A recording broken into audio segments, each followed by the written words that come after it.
नमस्कार साथियों, मैं आज अति महत्वपूर्ण सेशन के साथ आपके सामने उपस्थित हुआ हूं ताकि आने वाला एग्जाम में आपको अधिक से अधिक मदद मिल सके। तो पहला क्वेश्चन है, डेंड्रोलॉजी का संबंध किससे है? डेंड्रोलॉजी का संबंध किससे है? तो इसका आंसर हो जाएगा झाड़ियों के अध्ययन से है। ऑप्शन बी हो जाएगा, झाड़ियों के अध्ययन से है। और घासों का अध्ययन क्या कहलाता है? एग्रोस्टोलॉजी। घासों का अध्ययन जो है एग्रोस्टोलॉजी कहलाता है। समझ गए होंगे।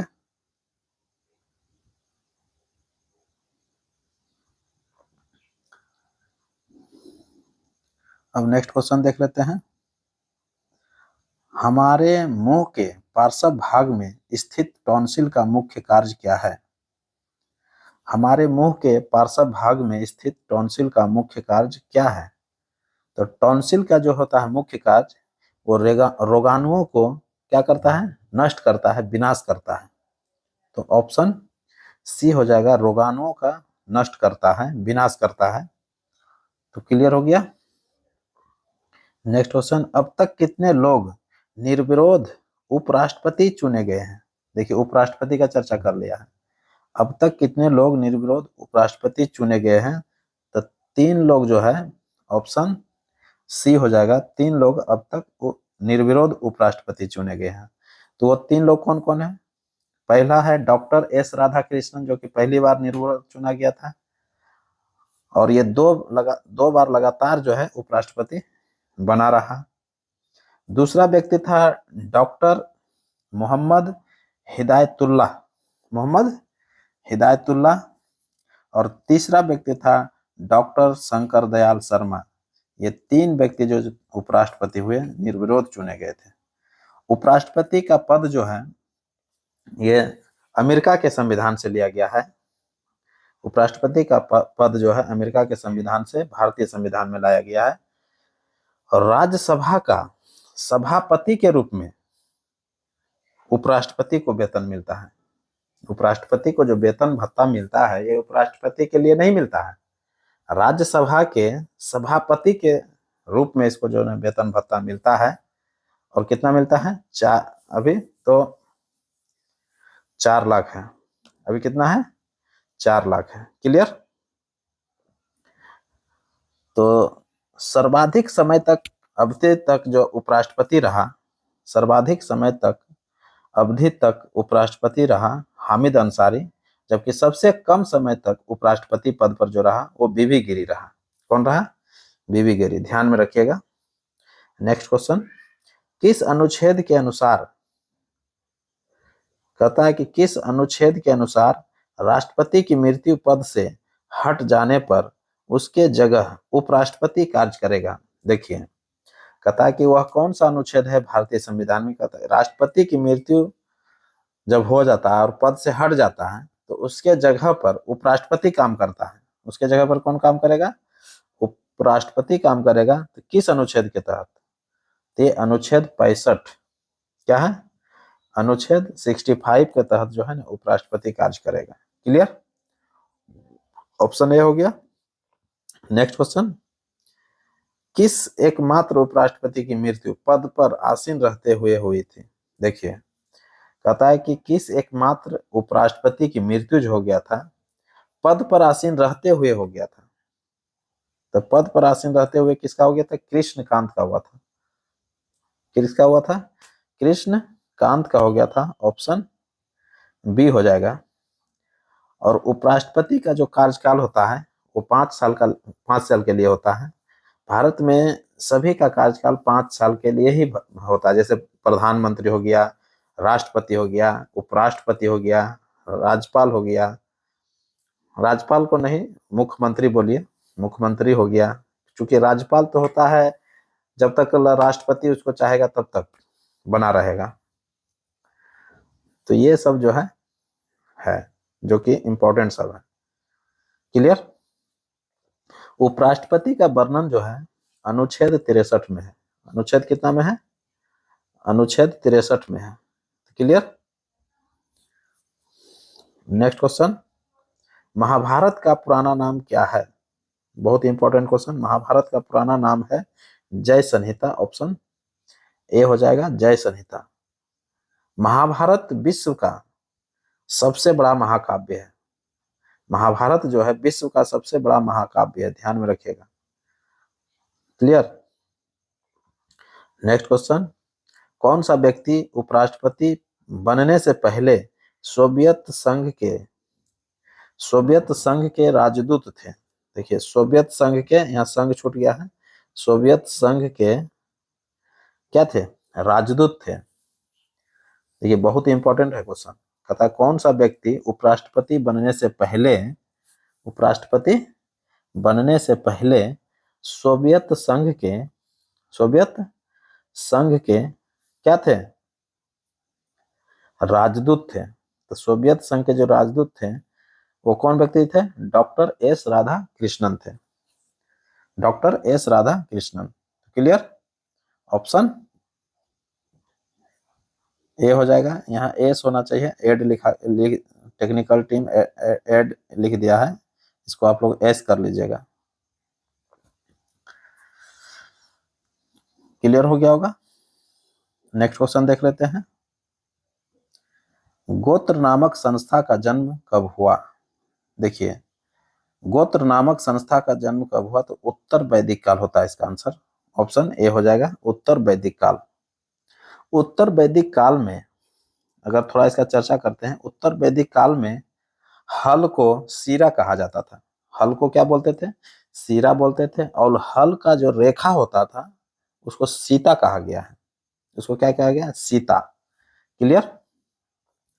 और उत्तर वैदिक काल में मुद्रा जो चलता था वो निष्क और शतमान चलता था, निष्क और शतमान चलता था, जिसका कोई नाप तोल नहीं था।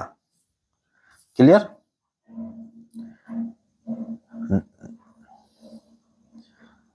नेक्स्ट क्वेश्चन देख लेते हैं, स्वामी महावीर के भिक्षुणी संघ की प्रधान कौन थी? स्वामी महावीर के भिक्षुणी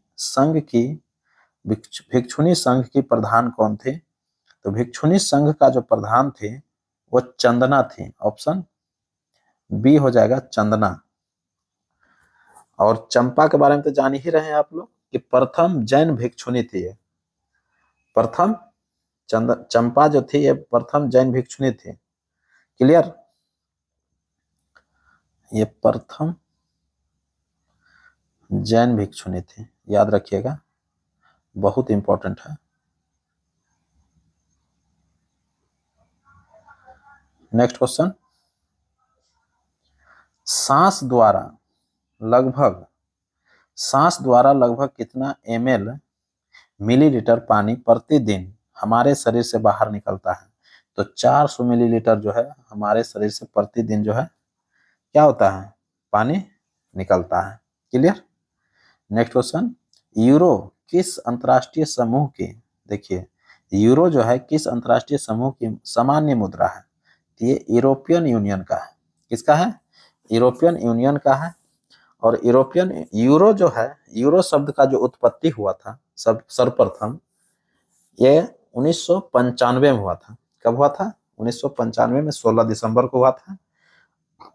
और यूरो को यूरोपियन यूनियन ने 1 जनवरी 1999 को ये यूरोपियन यूनियन ने अपना मुद्रा मान लिया था।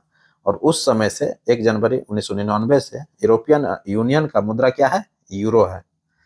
अभी वर्तमान में जो यूरोपियन यूनियन का जो सदस्य है अभी 28 सदस्य देश है।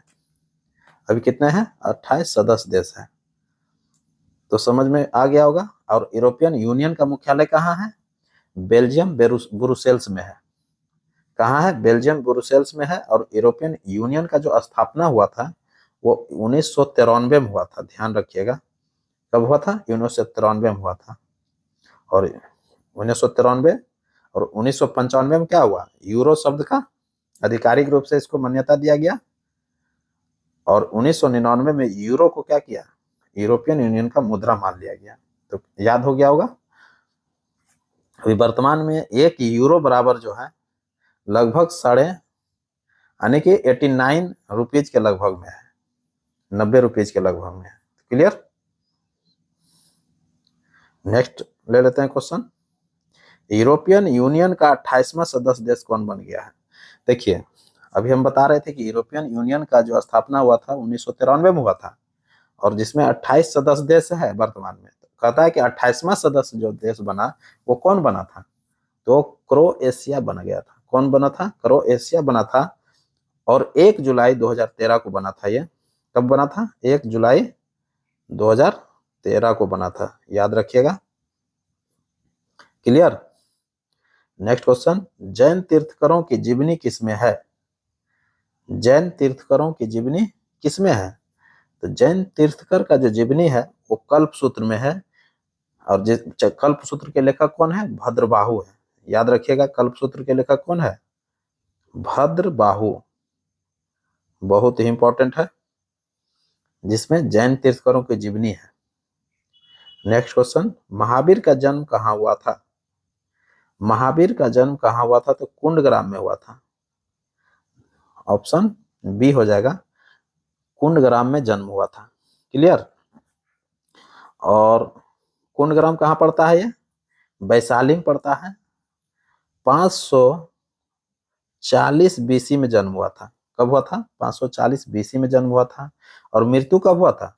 468 बीसी में हुआ था। कब हुआ था? 468 बीसी में हुआ था। और कहाँ हुआ था? पावापुरी राजगीर में हुआ था। महावीर का जन्म हुआ था कुंडग्राम वैशाली में, और मृत्यु कहाँ हुआ था? पावापुरी राजगीर में हुआ था। क्लियर। 468 बीसी में। क्लियर हो गया होगा। महावीर स्वामी का पिता का जो नाम थे वो सिद्धार्थ थे, जो ज्ञात्रिक कुल के सरदार थे। किसके थे? सिद्धार्थ जो थे ज्ञात्रिक कुल के सरदार थे। और माता कौन थे? त्रिशला। त्रिशला कौन थी? लिच्छवी राजा चेटक की बहन थी। माता त्रिशला जो थी वो लिच्छवी राजा चेटक की बहन थी। पत्नी का नाम यशोदा था। महावीर की पत्नी का नाम क्या था? यशोदा। जबकि महावीर के पुत्री का नाम था अनोजा प्रिय दर्शनी। और महावीर का बचपन का नाम अगर कभी पूछ लेता है तो वर्धमान है। क्या है? वर्धमान। तो क्लियर। नेक्स्ट क्वेश्चन, महावीर को ज्ञान की प्राप्ति कहाँ हुआ था? देखिए, बहुत इंपॉर्टेंट क्वेश्चन। महावीर को ज्ञान की प्राप्ति कहाँ हुआ था? तो रिजु पालिका नदी के तट पर हुआ था। कहाँ हुआ था? रिजु पालिका नदी के तट पर, जिरिम्भिक के समीप पड़ता है। ये कहाँ पड़ता है? जिरिम्भिक के समीप पड़ता है। और रिजु पालिका नदी के तट पर एक साल वृक्ष था। कौन वृक्ष था? साल वृक्ष था। साल वृक्ष के नीचे जो है ये महावीर को ज्ञान की प्राप्ति हुआ था।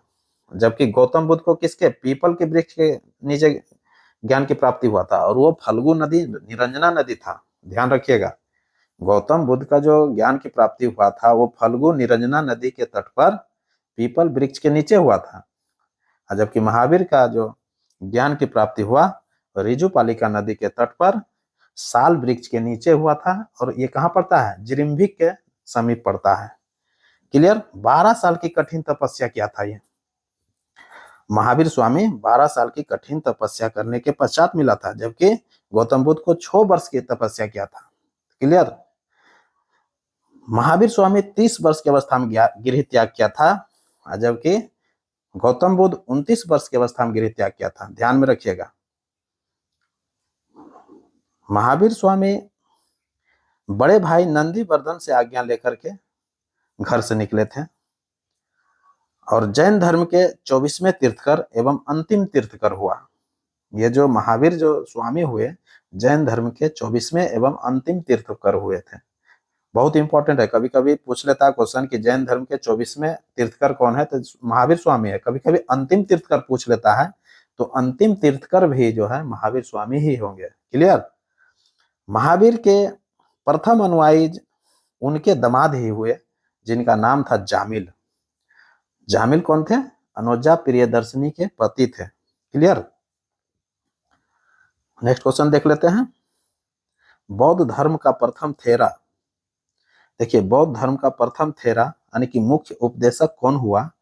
तो मुख्य उपदेशक जो हुआ वो आर्य सुधर्मा हुए थे। ऑप्शन सी हो जाएगा, आर्य सुधर्मा। और प्रथम प्रथम तीर्थकर कभी पूछ लेता है, बौद्ध धर्म का प्रथम तीर्थकर ऋषभ देव थे। कौन थे? ऋषभ देव थे। और चंपा के बारे में तो आप जान ही रहे हैं कि प्रथम जैन भिक्षुणी थी। चंपा क्या थी? प्रथम जैन भिक्षुणी थी। और चंदना जो थी प्रथम क्या थे? महावीर स्वामी की भिक्षुणी संघ की प्रधान थी वो, ध्यान में रखिएगा। नेक्स्ट क्वेश्चन देख लेते हैं। खजुराहो में जैन मंदिरों का निर्माण किसने किया? खजुराहो में जैन मंदिरों का निर्माण किसने किया? तो खजुराहो में जो जैन मंदिर का निर्माण किया था, किसने किया था? चंदेल शासकों ने किया था। कौन किया था? चंदेल शासकों ने किया था। क्लियर? नेक्स्ट क्वेश्चन, मथुरा कला का संबंध किससे है? मथुरा कला का संबंध किससे है? तो जैन धर्म से है। नेक्स्ट क्वेश्चन, सही सुमेलित कीजिए, बहुत इंपॉर्टेंट है। प्रथम जैन संगीति 320 में हुआ था, बिल्कुल सही है। द्वितीय जैन संगीति 6ठी शताब्दी में, बिल्कुल ये सही है। प्रथम जैन संगीति का अध्यक्ष स्थूलभद्र थे, बिल्कुल सही है। जैन धर्म के 23वें तीर्थकर पार्श्वनाथ थे, बिल्कुल सही। यानी कि चारों जो है ऑप्शन सही है। यानी कहता है कि सही सुमेलित कीजिए, यानी कि सभी ऑप्शन क्या है? सही है, उपयुक्त सभी सही है। क्लियर? नेक्स्ट क्वेश्चन, हाइडे स्पीच का युद्ध, देखिए हाइडे स्पीच का युद्ध, झेलम, इसको बेतस्ता का युद्ध भी कहते हैं, किनके मध्य लड़ा गया? झेलम या बेतस्ता का युद्ध जो है किनके मध्य लड़ा गया? तो सिकंदर एवं पोरस के मध्य लड़ा गया था। किसके किसके मध्य लड़ा गया? सिकंदर एवं पोरस के मध्य लड़ा गया। पोरस जो थे पंजाब का शासक था। पोरस कौन थे? पंजाब का शासक थे। यह झेलम नदी पर लड़ा गया था। किस नदी पर लड़ा गया था? झेलम नदी पर लड़ा गया था। क्लियर? कभी कभी क्वेश्चन पूछ भी लेता है कि सिकंदर की सेना जो है भारत में प्रवेश करते समय किस नदी को पार नहीं किया था? जब भारत में प्रवेश कर रहा था सिकंदर की सेना, तो कहता है कि कौन सा नदी को जो है पार करने से इनकार कर दिया था और वहां से लौट गया था? तो वो कौन था? ब्यास नदी था, ध्यान में रखिएगा। और युद्ध किस नदी पर लड़ा गया था? झेलम बितस्ता नदी पर लड़ा गया था। ये याद रखिएगा, कंफ्यूजन कभी कभी बहुत हो जाता है। नेक्स्ट क्वेश्चन देख लेते हैं। सिकंदर का प्रिय घोड़ा का नाम क्या था? सिकंदर का प्रिय घोड़ा का नाम क्या था? तो सिकंदर का प्रिय घोड़ा जो थे बहु केफला था। ऑप्शन बी हो जाएगा, बहु केफला। बहु केफला।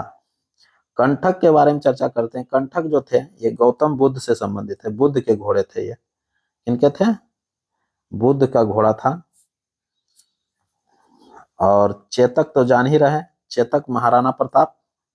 चेतक कौन थे? महाराणा प्रताप के घोड़े का नाम चेतक थे।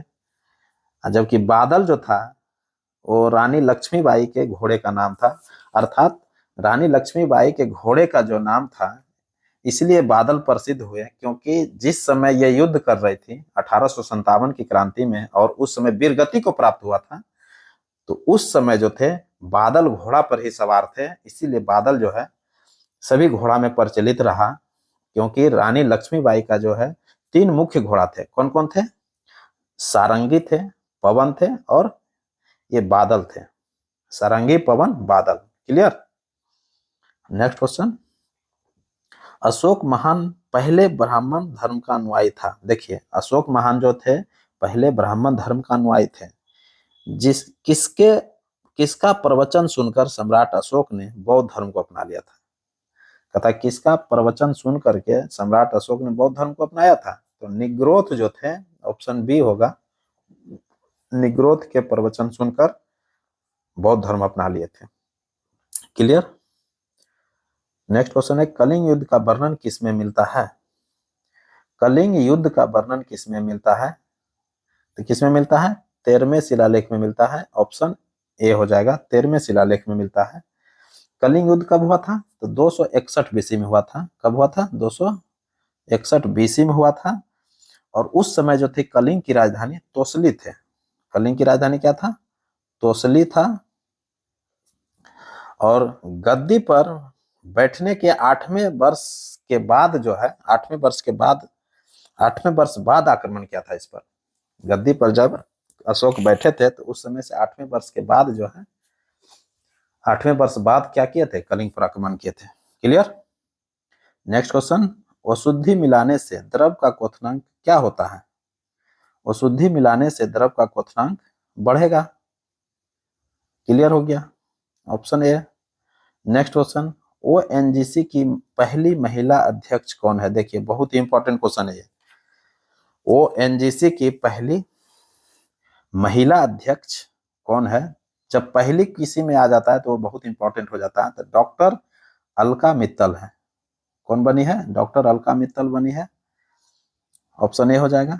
नेक्स्ट क्वेश्चन, इटली की पहली महिला प्रधानमंत्री कौन बनी है? देखिए पीएम पूछ लिया, इटली की पहली महिला पीएम कौन बनी है? तो इटली की जो पहली महिला पीएम बनी है वो जॉर्जिया मेलोनी बनी है। बहुत ही हाईलाइटेड क्वेश्चन है ये, Giorgia Meloni. Clear. Next question, Hungary की पहली महिला राष्ट्रपति कौन बनी है? देखिए बहुत इंपॉर्टेंट क्वेश्चन है। आपको आने वाले एग्जाम में आपको बहुत सारे क्वेश्चन आपको ज्यों का त्यों देखने के लिए मिलेगा। हंगरी की पहली महिला राष्ट्रपति कौन बनी है? तो कौन बन गई है? कैटलिन नोवाक बनी है। कैटलिन नोवाक, ऑप्शन ए हो जाएगा, Katalin Novak. Next question, Bharat के किस राज्य में विश्व का सबसे बड़ा रिन्यूएबल एनर्जी पार्क बनाया जाएगा? रिन्यूएबल एनर्जी पार्क बहुत ही इंपॉर्टेंट है। कहता है किस राज्य में विश्व का सबसे बड़ा रिन्यूएबल एनर्जी पार्क बनाया जाएगा? ये गुजरात है। ऑप्शन ए हो जाएगा, गुजरात। नेक्स्ट क्वेश्चन, किस ग्रंथि में आयोडीन की मात्रा अधिक रहती है? देखिए किस ग्रंथि में आयोडीन की मात्रा अधिक रहती है? तो सभी लोग जान रहे हैं कि अब ग्रंथि थायराइड जो होता है, ऑप्शन बी हो जाएगा, अब ग्रंथि थायराइड ग्रंथि में रहता है। ठीक है। नेक्स्ट क्वेश्चन, हाल ही में कहाँ चुनाव संबंधी जानकारी के लिए बूथ राबता वेबसाइट लॉन्च की गई है? बूथ राबता वेबसाइट लॉन्च की गई है कहां पर? तो ये पंजाब में। ऑप्शन क्या हो जाएगा? पंजाब, ऑप्शन ए हो जाएगा। नेक्स्ट क्वेश्चन, कौन सी पंचवर्षीय योजना गरीबी हटाओ पर केंद्रित था? तो गरीबी हटाओ पर जो केंद्रित था वो कौन सा पंचवर्षीय योजना था? तो 5वीं पंचवर्षीय योजना थी जो कि गरीबी हटाओ पर डिपेंड था। नेक्स्ट क्वेश्चन, भारतीय ओलंपिक संघ की पहली महिला अध्यक्ष, देखिए पहली फिर आ गया है, इंपॉर्टेंट हो गया है। भारतीय ओलंपिक संघ की पहली महिला अध्यक्ष कौन बनी है? तो पीटी उषा बनी है। ऑप्शन ए हो जाएगा, PT Usha. Next question, Bihar में 243 फीट ऊंची प्रतिमा किस महापुरुष का बनेगा? देखिए बहुत ही इंपॉर्टेंट क्वेश्चन है। बिहार में 243 फीट ऊंची प्रतिमा जो है किस महापुरुष का बनेगा? तो डॉक्टर राजेंद्र प्रसाद का बनेगा। ऑप्शन डी हो जाएगा, डॉक्टर राजेंद्र प्रसाद। क्लियर। भारत के प्रथम राष्ट्रपति थे, सभी लोग जान रहे हैं। नेक्स्ट क्वेश्चन देख लेते हैं, अंतरिक्ष में जाने वाली भारतीय मूल की दूसरी महिला कौन बन गई है? देखिए अंतरिक्ष में जाने वाली भारतीय मूल की दूसरी महिला कौन बन गई है? पहली महिला तो जान रहे हैं कि कल्पना चावला थी, लेकिन कहता है कि दूसरी महिला कौन बन गई है? तो सरिसा बांदला बन गई है। कौन बनी है? सरिसा बांदला, ऑप्शन सी हो जाएगा।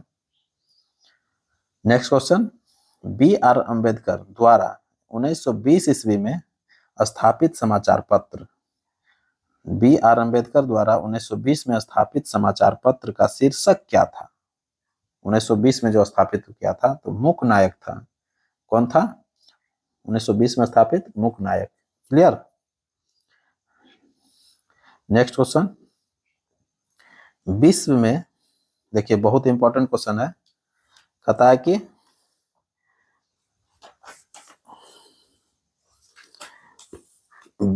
विश्व में एकमात्र तैरता हुआ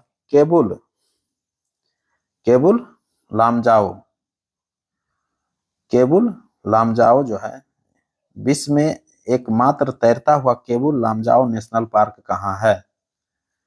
केबुल लामजाओ नेशनल पार्क जो है सभी लोग जान रहे हैं मणिपुर में है। विश्व में एकमात्र ये तैरता हुआ क्या है? तैरता हुआ नेशनल पार्क है। केबुल लामजाओ नेशनल पार्क मणिपुर में है। क्लियर? नेक्स्ट क्वेश्चन, प्रायद्वीपीय भारत की सबसे लंबी नदी कौन है? प्रायद्वीपीय भारत की सबसे लंबी नदी कौन है? तो गोदावरी सभी लोग जान रहे हैं। और मूक नायक जो थे समाचार पत्र बी.आर. अम्बेडकर द्वारा जो 1920 में स्थापित किया गया था, वो अछूतों की सामाजिक एवं राजनीतिक मुक्ति के लिए मुद्दों पर कार्य करता था, वो केंद्रित था। ध्यान में रखिएगा कि 1920 में जो स्थापित समाचार पत्र मूक नायक थे, वो अछूतों की सामाजिक एवं राजनीतिक मुक्ति के मुद्दों पर केंद्रित था। ध्यान में रखिएगा। नेक्स्ट क्वेश्चन, प्लास्टिक बैग पर प्रतिबंध लगाने वाला दुनिया का पहला देश कौन है? प्लास्टिक बैग पर प्रतिबंध लगाने वाला दुनिया का पहला देश कौन है? तो प्लास्टिक बैग पर जो प्रतिबंध लगाया है वो न्यूजीलैंड लगा दिया है। ऑप्शन ए हो जाएगा न्यूजीलैंड। नेक्स्ट क्वेश्चन, कोरिया के बुसान में, देखिए कोरिया के बुसान में आयोजित एशियाई कबड्डी चैंपियनशिप 2023 का खिताब भारत ने किसको हरा कर जीत लिया है? तो भारत ने जो है ईरान को हरा करके जीत लिया है। बहुत इंपॉर्टेंट क्वेश्चन है ये। भारत ने किसको हरा कर जीत लिया है? ईरान को हरा करके जीत लिया है। क्लियर? नेक्स्ट क्वेश्चन, राज्य सरकार को कानूनी विषयों पर कौन परामर्श देता है? तो एडवोकेट जनरल। क्योंकि राज्य स्तर पर जो होता है, जो राज्य सरकार को कानूनी विषयों का जानकारी देता है, परामर्श देता है, वो एडवोकेट जनरल होता है, जिसको महाधिवक्ता बोलते हैं। एडवोकेट जनरल ऑप्शन सी हो जाएगा, महाधिवक्ता, महाधिवक्ता। क्लियर? और केंद्र सरकार को जो कानूनी विषयों पर परामर्श देता है वो अटॉर्नी जनरल होता है, महान्यायवादी होता है। वो क्या होता है? जो केंद्र सरकार को जो कानूनी विषयों पर सलाह देता है। क्लियर? उसको अटॉर्नी जनरल, महान्यायवादी बोलते हैं। और राज्य सरकार को जो देता है एडवोकेट जनरल, महाधिवक्ता बोलते हैं। क्लियर? नेक्स्ट क्वेश्चन, भारत का राष्ट्रीय पुस्तकालय कहाँ स्थित है? भारत का राष्ट्रीय पुस्तकालय कहाँ स्थित है? तो राष्ट्रीय पुस्तकालय सभी लोग जान रहे हैं कहाँ है? कोलकाता में है। कहाँ पर है? Kolkata. Next question, cryogenic engine में ईंधन के रूप में किसका इस्तेमाल होता है? तो क्रायोजेनिक जो इंजन होते हैं उसमें ईंधन के रूप में जो इस्तेमाल होता है, तरल ऑक्सीजन एवं तरल हाइड्रोजन का इस्तेमाल होता है। ऑप्शन सी हो जाएगा। Clear? Next question, Bhagavad Gita को सर्वप्रथम अंग्रेजी में जो अनुवाद किया था किसके द्वारा किया गया था? तो चार्ल्स विल्किंस के द्वारा किया गया था। किसके द्वारा किया गया था? Charles Wilkins. ऑप्शन सी हो जाएगा। नेक्स्ट क्वेश्चन, भारत का 25वां राज्य कौन है? भारत का 25वां राज्य कौन है? तो 25वां राज्य जो है वो गोवा है। कौन बना है? गोवा बना है। कब बना था? ये 30 मई को बन गया था। बहुत इंपॉर्टेंट क्वेश्चन है ये। 30 मई 1987 को जो है ये भारत का 25वां राज्य बना था। क्लियर? नेक्स्ट क्वेश्चन देख लेते हैं। मेमोरी का संबंध यूएसबी, देखिए यूएसबी, ये बोल रहा है यूएसबी का फुल फॉर्म क्या है? यूएसबी का फुल फॉर्म क्या है? तो यूनिवर्सल सीरियल बस होता है। ऑप्शन ए जो है ये सही है, यूनिवर्सल सीरियल बस। क्लियर? नेक्स्ट क्वेश्चन, जबड़े नहीं होते हैं, देखिए बहुत इंपॉर्टेंट है। जबड़े नहीं होता यानी कि किसमें जबड़ा नहीं होता है? तो सरीसृप में जबड़ा होता ही है, पक्षियों में जबड़ा होता ही है, मछलियों में जबड़ा होता ही है। ये प्रोटोकॉन्डेंट जो है इसमें जबड़ा नहीं होता है। ऑप्शन डी हो जाएगा। क्लियर हो गया? नेक्स्ट क्वेश्चन, जल में कठोरता पैदा करने वाला धातु जल में कठोरता पैदा करने वाले धातु कौन है? तो कैल्शियम और मैग्नीशियम के ऑक्साइड होते हैं। कैल्शियम और मैग्नीशियम के क्या होते हैं? ऑक्साइड होते हैं। ऑप्शन सी जो है कैल्शियम और मैग्नीशियम के ऑक्साइड होगा। क्लियर। नेक्स्ट क्वेश्चन, अस्थाई बंदोबस्त। अस्थाई बंदोबस्त किसके साथ किया गया था? तो अस्थाई बंदोबस्त तो जान ही रहे हैं कि जमींदारों के साथ किया गया था अस्थाई बंदोबस्त। ऑप्शन ए हो जाएगा, अस्थाई बंदोबस्त जमींदारों के साथ किया गया था। अस्थाई बंदोबस्त जो था ये जमींदारी प्रथा के नाम से भी प्रसिद्ध हुआ। अस्थाई बंदोबस्त को 1793 में ये प्रारंभ किया गया था। अस्थाई बंदोबस्त को कब किया गया था? 1793 ईस्वी में कॉर्नवालिस ने किया था शुरू। कौन किया था? कॉर्नवालिस ने किया था। और इसके तहत जो है बिहार, बंगाल, उड़ीसा में सर्वप्रथम ये शुरू किया गया था। उसके बाद जो है उत्तर प्रदेश, बनारस और उत्तरी कर्नाटक में शुरू किया गया था। इसके तहत पूरे ब्रिटिश भारत का जो लगभग 19% भूभाग पर जो है भूमि पर अस्थाई बंदोबस्त का व्यवस्था लागू किया गया था। जमींदार जो है किसानों से वसूली जो करते थे टैक्स, जमींदार क्या करते थे? किसानों से जो वसूली करते थे तो 10/11 भाग 10/11 भाग जो है ना क्या करते थे? सरकारी कोष में जमा करते थे। और जबकि 1/11 भाग जो है अपने लिए रख लेते थे, यानी कि अपना जो मेहनत करते थे, खर्च जो करते थे वो अपने लिए रख लेते थे। तो क्लियर हो गया होगा। नेक्स्ट क्वेश्चन, मगध की प्रारंभिक राजधानी कौन सी थी? मगध की प्रारंभिक राजधानी कौन सी थी? मगध का जो प्रारंभिक राजधानी थी वो राजगीर थी। और राजगीर को अनेकों नाम से पुकारा गया है। राजगीर का अन्य नाम में क्या क्या थे?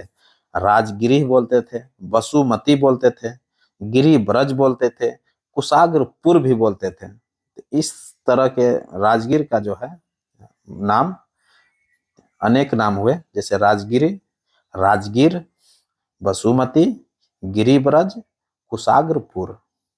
क्लियर। इसकी स्थापना जो राजगीर की जो स्थापना किया था वो कौन किया था? बिंबिसार ने किया था, जो मगध का सर्वप्रथम राजधानी बना था। मगध की सर्वप्रथम राजधानी कौन बनाया था? बिंबिसार ने ही बनाया था। क्लियर। तो मगध का जो सर्वप्रथम उल्लेख मिलता है कहां पर मिलता है? तो अथर्ववेद में मिलता है। ध्यान में रखिएगा कि मगध का सर्वप्रथम उल्लेख जो मिलता है वो अथर्ववेद में मिलता है। क्लियर। नेक्स्ट क्वेश्चन देख लेते हैं। भारत की काली मिट्टी का क्षेत्र प्रसिद्ध है। भारत की काली मिट्टी का क्षेत्र प्रसिद्ध है तो कहां पर है ये? तो कहता है भारत की काली मिट्टी का क्षेत्र प्रसिद्ध है, किसके लिए है? यानी कि कपास के लिए। तो ऑप्शन सी हो जाएगा, कपास के लिए। काली मिट्टी जो भारत में पाया जाता है तो कपास के लिए जो है ना बहुत ही उपयुक्त मिट्टी माना जाता है। और काली मिट्टी को ही रेगुर मिट्टी के नाम से भी जाना जाता है। काली मिट्टी का जो विस्तार है महाराष्ट्र, गुजरात में सर्वाधिक मात्रा में काली मिट्टी पाया जाता है। और दक्कन के पठारी क्षेत्र में भी काली मिट्टी का विस्तार मिलता है। तो काली मिट्टी का विस्तार कहाँ मिलता है? महाराष्ट्र हो गया, गुजरात हो गया और दक्कन के पठारी क्षेत्र में हो गया। क्लियर।